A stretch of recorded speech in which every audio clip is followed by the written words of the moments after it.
ರಾಜ್ಯದ ವಾಹನ ಸವಾರರಿಗೆ ಮತ್ತೊಂದು ಹೊರೆ ಹೆಚ್ಚಾಗಲಿದೆ. ವಾಹನಗಳ ಮಾಲಿನ್ಯ ಪರೀಕ್ಷಾ ಶುಲ್ಕವನ್ನ ಹೆಚ್ಚಳ ಮಾಡಲಾಗಿದೆ.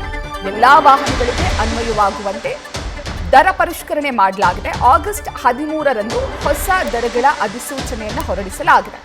ಇದಕ್ಕೂ ಮೊದಲು 2022ರಲ್ಲಿ ಪರಿಷ್ಕರಣೆಯನ್ನ ಮಾಡಲಾಗಿತ್ತು. ಇದೀಗ ಮತ್ತೆ ದರ ಪರಿಷ್ಕರಣೆಯನ್ನ ಮಾಡಲಾಗಿದೆ. ವಾಹನಗಳ ಮಾಲಿನ್ಯ ಪರೀಕ್ಷಾ ಶುಲ್ಕವನ್ನ ಹೆಚ್ಚಳ ಮಾಡಿ ರಾಜ್ಯ ಸರ್ಕಾರ ಆದೇಶವನ್ನ ಹೊರಡಿಸಿದೆ. ಎಲ್ಲಾ ವಾಹನಗಳಿಗೂ ಕೂಡ ಅನ್ವಯವಾಗುವಂತೆ ಅಂದ್ರೆ ಆಗಸ್ಟ್ 13ರಿಂದಲೇ ಎಲ್ಲಾ ವಾಹನಗಳಿಗೂ ಕೂಡ ಅನ್ವಯವಾಗುವಂತೆ ದರ ಪರಿಷ್ಕರಣೆಯನ್ನ ಮಾಡಲಾಗಿದೆ. ದ್ವಿಚಕ್ರ ವಾಹನಗಳಿಗೆ 80 ರೂಪಾಯಿ ದರ ನಿಗದಿ ಮಾಡಲಾಗಿದೆ.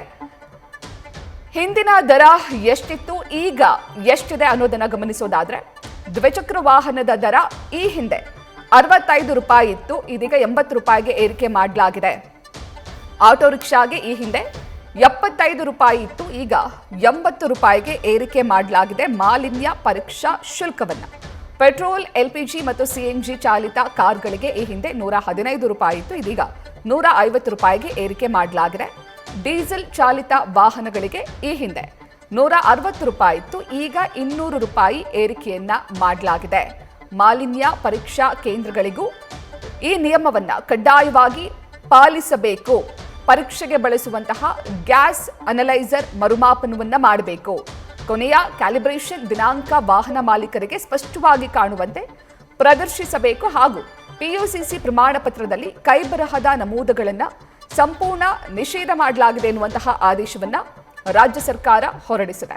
ಕೇಂದ್ರ ಮೋಟಾರು ವಾಹನ ನಿಯಮಗಳ ಪ್ರಕಾರ 1989ರ ರೂಲ್ 115ರಲ್ಲಿ ನಿಗದಿಪಡಿಸಿರುವಂತಹ ಮಿತಿಯೊಳಗೆ ವಾಹನದ ಹೊರಸೂಸುವಿಕೆ ಇದ್ದರೆ ಮಾತ್ರ ಪ್ರಮಾಣ ಪತ್ರವನ್ನ ನೀಡಬೇಕು ಎನ್ನುವಂತಹ ಕಟ್ಟುನಿಟ್ಟಿನ ಆದೇಶವನ್ನ ಹೊರಡಿಸಿದೆ.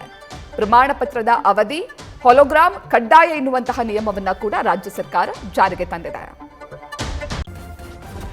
ನ್ಯೂಸ್ ಫಸ್ಟ್ ನಿರ್ಭೀತಿಯಿಂದ ನಿಮ್ಮ ಪರವಾಗಿ.